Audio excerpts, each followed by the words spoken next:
Hi అండి, అందరికీ నమస్కారం. మీరు చూస్తున్న చెన్నకేశ్వరపల్లి యూట్యూబ్ ఛానల్. ఈ రోజు ముఖ్యంగా మనం మాట్లాడుకోవాల్సిన యాప్ పేరు ఏంటంటే క్యాషిఫై అండి. ఈ క్యాషిఫై అనే అప్లికేషన్ గురించి చాలా మంది ఫోన్ చేస్తున్నారు. ఈ అప్లికేషన్ కొంతమందికి అయితే కట్టినా మళ్ళీ ఆటోమేటిక్ గా క్రియేట్ అవుతుందని వాళ్ళు చెప్తున్నారు. దాంట్లో ఎంతవరకు వాస్తవం ఉంది అనేది నేను యాక్చువల్లీ అయితే ట్రై చేయలేదు. కొంతమందికి ఈ మనీ ఫైన్ అనే అప్లికేషన్ ఏమవుతుందంటే ఆటోమేటిక్ గా అమౌంట్ అనేది క్రెడిట్ చేస్తున్నారు. సరే, ఈ అమౌంట్ క్రెడిట్ చేస్తున్నారు అసలు దీన్ని అసలు పూర్తిగా దీని గురించి తెలుసుకుందామని చెప్పేసి రీసెర్చ్ అయితే మొదలు పెట్టాను.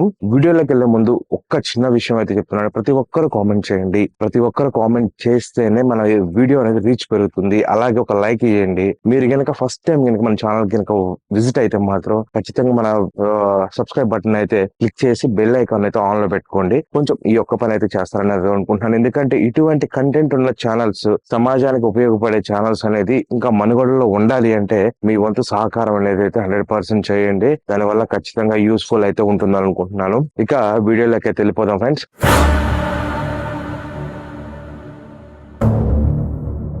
కొంచెం ఈవినింగ్ టైం అవుట్ సోర్స్ లో వీడియో అయితే రికార్డ్ చేస్తున్నాను. ఒకసారి చూసి ఎలా ఉందో కింద కామెంట్ అయితే చేయండి. ఓకే, ఇక ఎనీవే ఈ మనీ ఫైన్ అనే అప్లికేషన్ ఒకటే కాదు, ఇంకా చాలా అప్లికేషన్స్ అయితే మనకి ఏదైతే గూగుల్ సెర్చ్ ఇంజిన్ లో మనకి ఏవైతే వస్తున్నాయో కొన్ని వందల వేల అప్లికేషన్స్ అయితే వస్తున్నాయి. యాక్చువల్ గా వాటి గురించి కూడా మాట్లాడాలంటే కొన్ని అప్లికేషన్స్ గా మనం తీసుకున్నట్లయితే వాటికి టైం అనేది సరిపోదు, అది చాలా పెద్ద లెంతీ అయిపోతుంది. కనుక కొన్ని అప్లికేషన్స్ గురించి అయితే ఈ రోజు మాట్లాడుకుందాం. అందులో మనీ ఫైన్. ఈ మనీ ఫైన్ అప్లికేషన్ కూడా చాలా మోస్ట్ డేంజరస్ అప్లికేషన్. ఇది ఏం చేసిందంటే ఒక పర్సన్ ఎదుర్కొన్న ఆ సమస్యని మీ ముందుకు పెట్టాలి అనే ఒక ఉద్దేశంతో మాత్రమే నేను ఈ వీడియో చేస్తున్నాను.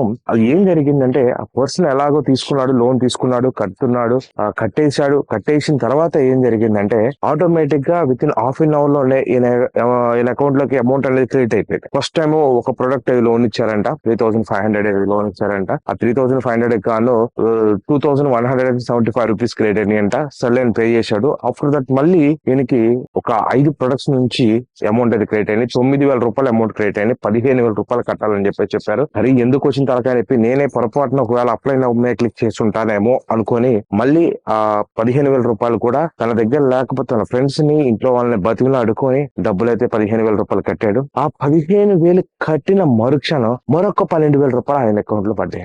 ఇదంతా జరిగింది కూడా కేవలం 4 days లో అయిపోయింది. ఇప్పుడు అతను ఏం చేయాలి, అతను ఏమైపోదు, అసలు ఏం చేయాలి, ఏం చేస్తే ఎలా బయటపడాలి అనే ఒక థియరీలో ఆయన ఏం చేశాడంటే అతను అన్నగారికి చెప్పారు.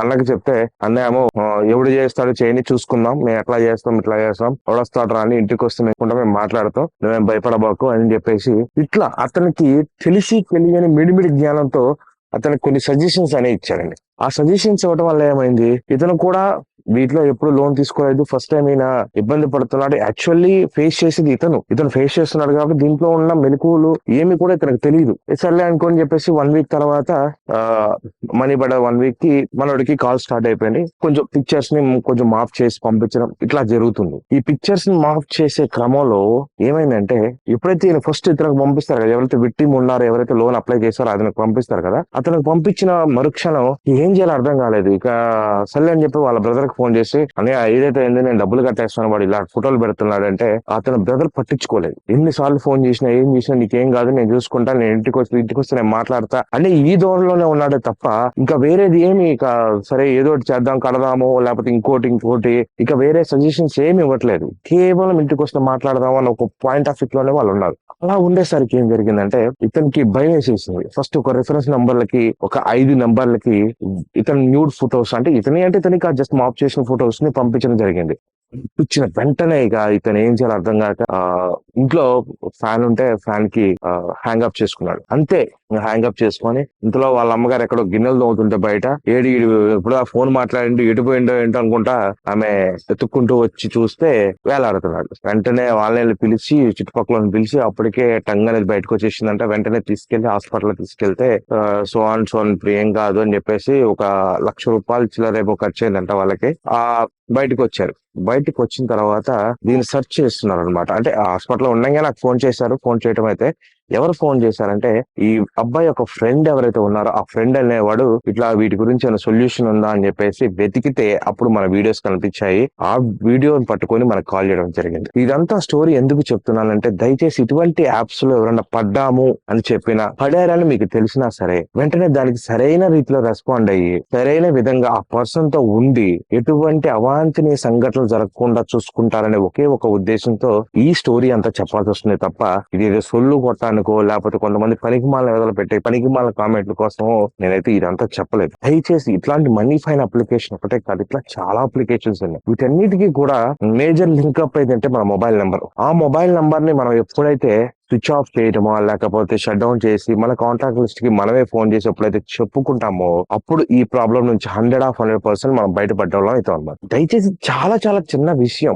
వాడేదో పిక్కుతాడనేది ఏం లేదు. ఇంకా కొంతమంది ఉన్నారు, కొంతమంది ఏం చేస్తున్నారంటే ఈ ఇన్స్టెంట్ అప్లికేషన్స్ ఏవైతే ఉన్నాయో మంత్లీ అప్లికేషన్ దాంట్లో ఏదో కోకొల్లలుగా డబ్బులు తీసేసుకొని ఇష్టానుసారంగా డబ్బులు తీసేసుకొని ఏమన్నంటే మా అమ్మగారు హాస్పిటల్లో ఉన్నారు లేకపోతే మా నాన్నగారు హాస్పిటల్లో ఉన్నారు ఇట్లాంటి సో మచ్ ఆఫ్ చెప్తున్నారు.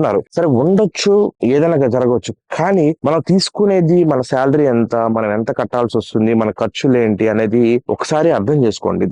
మీకు 25,000 రూపాయల శాలరీ అంటే మీరు 10,000 రూపాయలు ఈఎంఐలు ఉంటేనే ఇబ్బంది అవుతుంది. అలాంటిది 25,000 రూపాయల శాలరీకి 25 మళ్ళీ అదే 25,000 రూపాయలు ఈఎంఐలు అయితే మీరు తినే తిండి మరి ఎట్లా రూమ్ రెంట్ గానీ అదే అని ఇదని ఎట్లా మీ ఖర్చులు ఎలా వెళ్తాయి అనేది ఒకసారి ఆలోచించండి. ఆలోచించి చేయండి ఏ పని చేసినా. అంతేగాని ఎవరో ఏదో అన్నారని చెప్పేసి మాత్రం చేయొద్దు. ఇలాగే మీరు ఖచ్చితంగా ఒక్కటే గుర్తుపెట్టుకోండి, మీ స్థాయికి మించి మాత్రం అప్పు చేయొద్దండి. అంటే ఒకరి స్థాయిని అంటే దాన్ని మళ్ళీ కామెంట్ చేసే అంత గొప్పవాడిని అయితే కాదు. నేను చాలా చిన్న వ్యక్తిని, చాలా అంటే రోజుకి ఒక 300 రూపాయలు సంపాదించుకునే ఒక కూలి ఆ సిచ్యువేషన్ లో దిగజారిపోయి ఇంతకుముందు మొబైల్ షాప్ లో పనిచేసినప్పుడు ఏంటంటే ఒక 2-3 మొబైల్స్ రిపేర్ చేస్తే ఒక 3,000-4,000 వచ్చాయి, లేకపోతే 5,000 వచ్చి 6,000 వచ్చాయి. ఆ సిచ్యువేషన్ నుంచి కేవలం ఇప్పుడు ఉన్న సిచ్యువేషన్ చూసుకుంటే అది అంత దిగజారిపోయింది. కాబట్టి సరే ఎవరి లైఫ్ వాడు డీల్ చేసుకోవాలి, ఎవరి లైఫ్ వాడు గెయిన్ చేసుకోవాలి. కాబట్టి ఏదేమైనప్పటికీ మనకున్న ఈ స్తోమతతోనే నేనైతే వీడియోస్ చేస్తున్నాను. ఈ స్తోమతతో నేను మీ అందరికీ నాకు తెలిసిన సజెషన్స్ అయితే ఇస్తున్నాను. ఎవడో దీని గురించి భయపడాల్సిన అవసరం లేదు. కానీ